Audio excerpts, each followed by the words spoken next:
as we are tracking a system that's going to be moving our way that will give us the potential for severe storms. And today, the Storm Prediction Center has elevated that risk to a Category 3 of 5 risk for severe storms that could cause some damaging wind, pockets of heavy rain, and there even is going to be the risk for some tornadoes to take place. So we just wanted to kind of keep you updated on what is happening out there right now with this system coming in. I'm also doing a Facebook Live here. For those of you on Facebook, I'm sorry if everything looks kind of different than normal here as we are trying to get this all updated here for you. But we just wanted to do both of these at the same time here so you could get a good idea as to what is happening as this system moves in. As you can see on the maps right there, we're just dealing with clouds right now. We do not have any issues going on in our area right now. It is mainly just a good coverage of clouds here in our area. And even over North Georgia, nothing is moving in yet as far as a storm threat. The system we're watching, though, is out to the west, and this is the same system that we were talking about last night. We were tracking this moving through the Midwest, through parts of Texas into Oklahoma, Missouri, stretching over to the Illinois area, and even stretching around to Ohio. That is the same system that was causing severe weather last night that is now moving in closer to our area. And we do think that as it moves in here, we are going to see these holding together to give us a risk for severe storms. Right now, as you can see here, we do have these tornado watches that are mainly up to the north. We really think that the highest ingredients for severe weather will be to the north of us, like in parts of Tennessee, into Kentucky, and on up toward the Cincinnati area, in Cleveland, back toward Paducah, in western parts of Kentucky. That's where we have these tornado watches that are in effect right now. But we are watching this very closely because this system is going to be pushing our way. For those of you on Facebook, the reason I'm looking in this direction is because we're doing multiple feeds right now on OTT as well as Facebook Live. So that's why I'm kind of looking in different directions here. But now we're watching this system as it gets closer to us. You can see the storms that are closest to us right now are over near Nashville with some heavy rain, thunder, and lightning. At this point, even though we have multiple tornado watches in effect, we don't see any active warnings at this time. Mainly just watching these storms as they're going to continue developing here. We're into the heat of the day right now. Instability will be rising, and that is going to increase that risk for those stronger storms to move into our area. We're also keeping an eye on these storms back in Mississippi. No watches in association with those right now. But again, we do have one severe thunderstorm warning along with that, just right on the Louisiana and Mississippi line there, south of Jackson. You can see that right over here to the west or to the east of the Alexandria area. So all of this is going to be pushing our way tonight. Now, what we're watching will be the ingredients needed for severe weather. And we need a little bit of shear. We need some instability, and that would help cause some rotation. So far, we are seeing some of that possible still here during the nighttime hours tonight. So let me scroll back here. I want to show you first here as that advanced forward. Let me go backwards, and you can see that kind of pinkish color, reddish color up around Cincinnati, including the northern parts of Kentucky. That is where there's a level 4 of 5 risk for severe storms. So when I mentioned we think that the risk will be higher to the north of us for more of a widespread outbreak for severe weather, that's that area that we're talking about up into parts of Kentucky and into Ohio as well. But as you can see in our area, the tan color, last night if you were watching us, we had that tan color here. That did mean that there is a level 3 of 5 risk for severe weather. That was mainly in northwest Georgia. Well, today the Storm Prediction Center has increased that or elevated that level 3 risk and includes much more of the area, including the metro Atlanta area, where you can see here that level 3 of 5 risk for severe storms. The level 2 risk is over to the east of us. So that is what we're watching there. For you on Facebook, I just realized now that everything is going to appear backwards for you, and I'm so sorry that I can't fix that for you, but hopefully you can catch on. And if you want to see the normal images there, go to our website, 11alive.com, where we have our OTT special running right now. So again, Level 3 risk north and to the west of us, and on the south side. That tan color you see there really going down I-75 toward Macon, and then well to the west of us and north of us is where we have that highest risk for severe storms to happen tonight. And then tomorrow, everything pushes off to the east. We'll have improving weather tomorrow with that storm risk that is going to move off to the east of us, and we'll just have much colder air that's going to start moving in during the day tomorrow. These are the main threats that we're going to be watching during the day. Melissa Nord updated this a little bit earlier when we got this elevated risk for severe weather to move our way. The pockets of heavy rain risk, that's more moderate. The damaging wind risk is on the high end. The hail risk is lower, but then the tornado risk is also moderate. You know, a lot of times when we talk about these systems moving in, we say that there's just a really low risk for tornadoes, but this time those ingredients are coming together to give us the potential for a tornado or two to develop out there. Again, I don't think it's going to be a widespread tornado outbreak for us here in Georgia, but the conditions are likely tonight that we could see some tornadoes as this moves through. The timing is going to be in our favor a little bit as the system rolls into our direction. I want to show you, this is what we call the significant tornado parameter.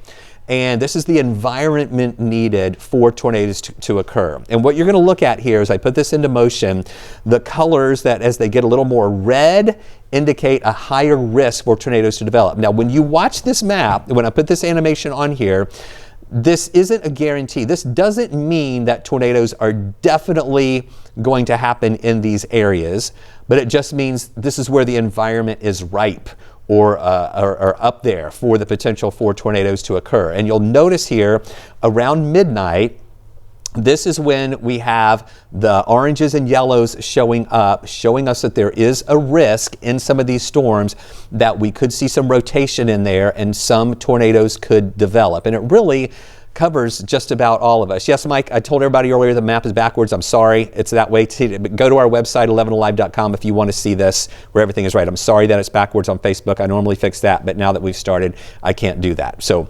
anyway, so this is what we're watching here tonight. And then through the overnight hours, that tornado environment pushes off to the east, still from Athens down toward Macon around 3 o'clock in the morning, but then everything is going to be moving out. So the timeline that we are looking at for that potential for the stronger storms is really going to be over into West Georgia, let's say between 9 and 11, and then through Metro Atlanta, 10 to 2 in the morning, and then once we get to 2 to 4 in the morning, that pushes on off to the east. And really by the time most people go to work, the severe weather threat is going to be gone from our area, and we will see that colder air coming in. So here's a look at those times that I just mentioned. Northwest Georgia, 7 o'clock tonight till around 11 o'clock is the time frame when you're going to be really needing to watch those storms roll on through. And then into Metro Atlanta, we're talking 9 to 3 in the morning. And then beyond that, midnight to about 6 a.m. over on the east side for those storms to roll through. And I know those times overlap a little bit, but that's just kind of giving you a little bit of degree of error there in those time frames. These are the time frames when we want you to be ready and prepared for that potential for those strongest storms to move on through. So let me show you now the Wednesday planner for tomorrow. You'll notice here that those storms are out of here really early in the morning, and then it's just going to get cold during the day with highs getting into the 60s. Here is the timeline. This is the high resolution model here that I want to show you right now.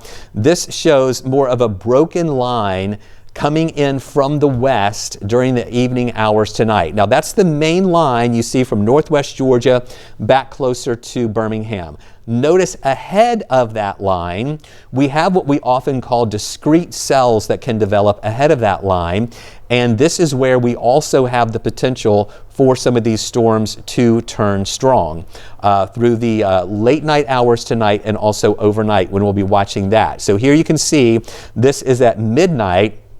I really think this is when most of the action is going to be taking place with this line as it moves in, as well as those discrete cells ahead of it. And you can see a lot of that red, a lot of the orange there, indicating within any of those cells we have the potential for those storms to turn strong. And again, with that tornado environment and the ingredients there, we will have to watch for that potential for some rotation. Now, when I'm talking about the timing being a little more in our favor, that is because of these storms happening at night. It's not in the heat of the day, It's not when we've just had sunshine, even though we do have sun breaking through in some spots, and we don't want that because that heating just adds a little more instability to our atmosphere. But since this is going to be in the nighttime hours, we do think those temperatures will start to come down just a little bit. It's not in the heat of the day.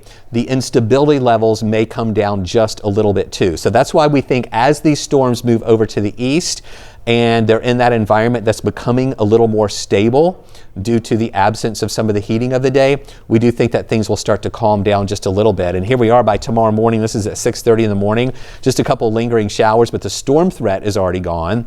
But a couple lingering showers around, and then clearing out during the day. But then look at that northwest flow, and that is going to be that colder air that's going to start moving in. Could wrap around a little bit of moisture, a couple of rain showers possible later in the day on Wednesday to the north of us, and then we'll watch a little bit of moisture there in parts of North Georgia on Thursday as well.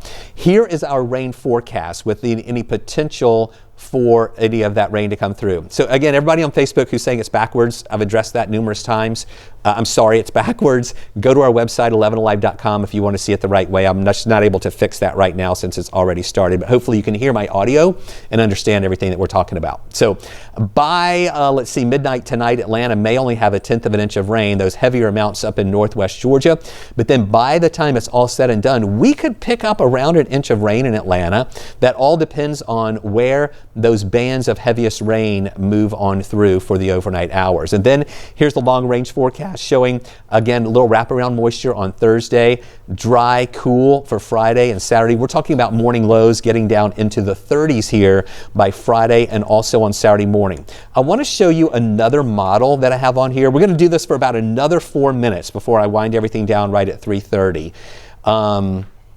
You can see this is another one of our models that kind of shows again, a similar timing that what I showed you with the high resolution rapid refresh. This is at 10 o'clock, those storms pushing into northwest Georgia, but the main line still back into Alabama. Then again, 11:30, midnight. This shows a little more vigorous line as it moves in. Again, the timing about the same here on this model, but you can see that coverage of rain is a little more impressive. By 2 in the morning, a lot of those storms pretty much along the I-85 corridor and eastward, where we see those heavier storms rolling through and then exiting through the rest of the evening hours. And again, by morning, things will be looking much better there. Something else I want to touch on really quick here before we go, and then we'll just do a little wrap here of that severe weather threat. Today's pollen count was very high, extremely high actually. 8,740 is the pollen count for today. Look where this compares on our highest pollen counts on record. It is the 3rd highest pollen count on record. The only other days that we've had higher pollen counts were in the end of March of 2020 at 89.18, and then 2012 is the all-time record highest pollen count since records have been kept here at 93.69. So today, the 3rd highest pollen count on record. And will this rain wash it out? Well, I do think it's going to help, but a lot of times you need a good prolonged soaking rain to totally wash out the pollen. What happens with storms like this is with the wind, yeah, we do think the rain is going to help knock it down a little bit, but then the wind with these storms may actually stir up a little bit more pollen. So I don't think we're going to see pollen counts going down into the single digits like what happened last week when we had rain.